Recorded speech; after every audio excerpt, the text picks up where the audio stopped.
Неправда, что Быстров был крепок и суров, скорее хрупок был он и затылком нездоров.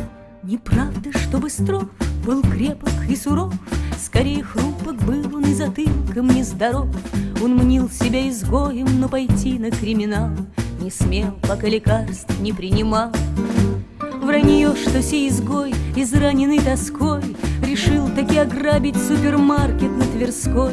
Решить-то он решил, но не ограбил же, учтем. Эксперты разберутся, что почем.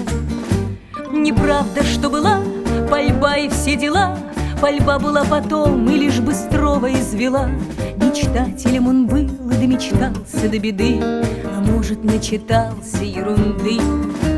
Другой бы не моргал, а этот маргинал 3 дня топтался в центре, супермаркет выбирал, а выбравший провел дрожащей дланью по губе и гибель стал готовить сам себе.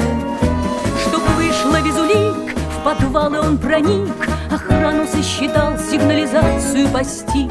Он даже куш прикинул, тоже фокусник, смешно, и понял, что не выйдет, не дано. Для виду наш факир, в корзину взяв кефир, к воротам развернулся, но узнал его кассир. За партой с ним сидел когда-то в классе он 6-м, пришлось потолковать о прожитом. Не гангстера беда, судите, господа, ему б кассира в долю, кассу в сумку и айда. А он челом намокшим покивал до встречи, мол, и медленно в Чертаново убрел. Вранье, что скрылся он с деньгами за кордон, он еле заказал себе билет на Лиссабон. И 1 апреля вышел из дому с утра, а найден был 4-го вчера.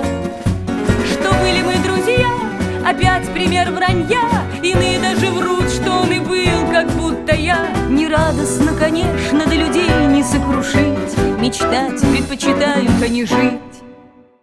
Его нашли в реке с отверстием в виске и русско-португальским разговорником в руке. Его нашли в реке с отверстием в виске и русско-португальским разговорником в руке. Преступная улыбка на безжизненных устах внушала сожаление, но не страх.